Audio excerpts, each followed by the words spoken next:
మీనా అయితే బాలుకి ఫోన్ చేసి మీ అన్నయ్య గుడి ముందు అడుక్కుంటున్నాడు అని చెప్పేసి చెప్పగానే బాలు అయితే ఫస్ట్ నమ్మడనమాట. మీరు అర్జెంట్గా గుడి దగ్గరికి రండి అని చెప్పేసి చెప్పగానే సరే వస్తున్నా అని చెప్పేసి బయలుదేరుతాడు. ఇక మనోజ్ అయితే ఈ పరిహారం పూర్తి కావాలంటే సాయంత్రం దాకా ఇలానే అడుక్కోవాలి, కానీ మీనా చూసి వెళ్ళింది, సాయంత్రం దాకా నన్ను ఉండనిస్తారో లేదని చెప్పేసి అనుకుంటూ ఉంటాడనమాట బాధగా. ఇక అప్పుడే బాలు అయితే వస్తాడనమాట. మీనాతో పాటు గుడిమెట్లు ఎక్కి బిచ్చగాళ్ళ మధ్యలో బిచ్చగాళ్ళ ఉన్న మనోజ్ని అయితే చూసి షాక్ అయిపోతాడు.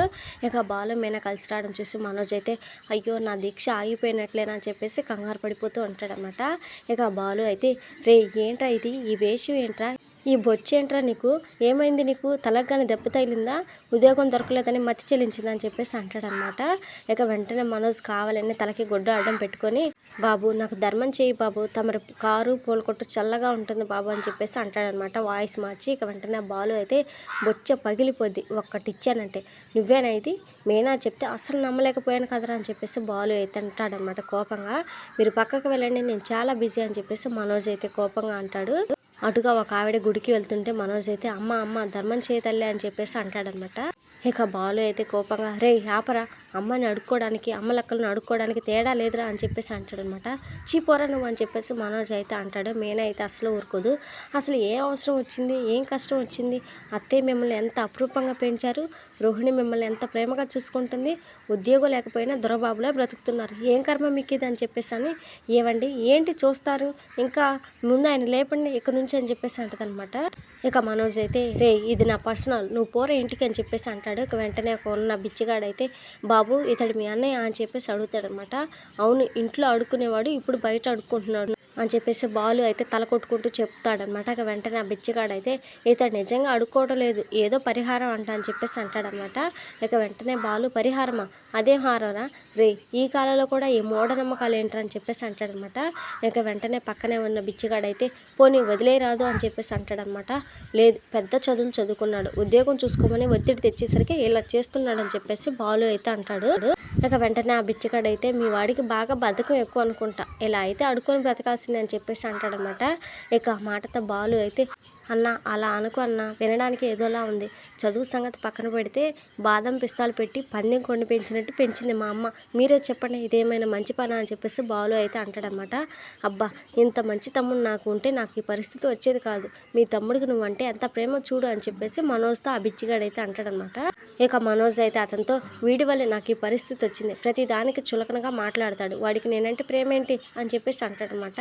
ఇక బాలు అయితే ఎమోషనల్గా రే అది వేరురా, ఇది చూస్తూ ఎలా ఊరుకుంటాను రా అని చెప్పేసి రారా వెళ్దా అని చెప్పేసి రిక్వెస్ట్ చేస్తాడనమాట. ఇక మనోజ్ అయితే మీనా ప్లీజ్ వాడిని తీసుకొని వెళ్ళు అని చెప్పేసి అంటాడనమాట. ఇక వెంటనే మీనా అయితే మిమ్మల్ని తీసుకొని వెళ్ళడానికి ఈయన్ని రమ్మన్నాను అని చెప్పేసి ఆయన్ని రమ్మనండి లేపండి అక్కడి నుంచి అని చెప్పేసి బాలుతో కోపంగా అంటదనమాట. ఇక బాలు అయితే మనోజ్ని పైకి లేపుతాడు. ఇక బలవంతంగా ముందుకు తీసుకొని వెళ్తాడనమాట. వదలరా నేను రాను, కెనడా వెళ్ళి బాగా సంపాదించాలి, కోటీశ్వరుని కావాలని చెప్పేసి మనోజ్ అయితే అరుస్తూ ఉంటాడనమాట. కానీ బాలు అయితే వినడం, లాక్కొని వెళ్తూనే ఉంటాడు. ఇక వెంటనే బాలు అయితే ఒక చోట ఆగి ముక్కు ఎగరేస్తూ ఎక్కడో చచ్చిన కంపు కొడుతుంది ఏంటబ్బా అని చెప్పేసి చుట్టూ చూస్తూ ఉంటాడనమాట. మీనా కూడా ముక్కు పూసుకుంటుంది ఆ కంపుకి. ఇంతలో మనోజ్ అయితే అది నేను వేసుకున్న బట్టలోంచి వస్తుందని చెప్పేసి అంటాడనమాట. ఇక ముక్కు మూసుకున్న బాలు అయితే ఉదయాన్నే వేసుకున్న నీ బట్టలు ఏరా అని చెప్పేసి అంటాడనమాట. నా బట్టలు నా పార్క్ ఫ్రెండ్ దగ్గర ఉన్నాయి, వాడు సాయంత్రం 6 గంటలకు వస్తాడు, అప్పుడు దాకా పార్కులో పడుకుంటానని చెప్పేసి వెళ్ళాడు, నన్ను వదిలేయండి నేను రాను అని చెప్పేసి మళ్ళీ బిచ్చికాల దగ్గరికి వెళ్ళిపోతాడనమాట మనోజ్. ఇక బాలు మీనా అయితే బలవంతంగా ఇంటికి తీసుకొని వస్తారు. ఇక ఇంటి ముందు కారు ఆగేసరికి కుక్కలు అయితే అరుస్తూ ఉంటాయన్నమాట. మనోజ్ని చూసి ఏంటి ఆ కుక్కలు అరుస్తున్నాయి అని చెప్పేసి ప్రభావతి కూడా అక్కడికైతే వస్తారనమాట. ఇక మనోజ్ని ఇంట్లోకి తీసుకొచ్చేసరికి ఇక ప్రభావతి అయితే రే నీకు అసలు బుద్ధి ఉందా, బిచ్చగాడిని ఎవడైనా ఇంట్లోకి తీసుకొస్తాడని చెప్పేసి బాలుని అయితే తిడుతూ ఉంటుంది అనమాట. మనోజ్ అయితే అప్పుడు తల మీద టవల్ వేసుకుని ముక్కు చూపించకుండా ఉంటాడు. ఇక చివరికి ముఖం చూపించగానే ప్రభావతి అయితే ఒక్కసారిగా షాక్ అయిపోతుంది.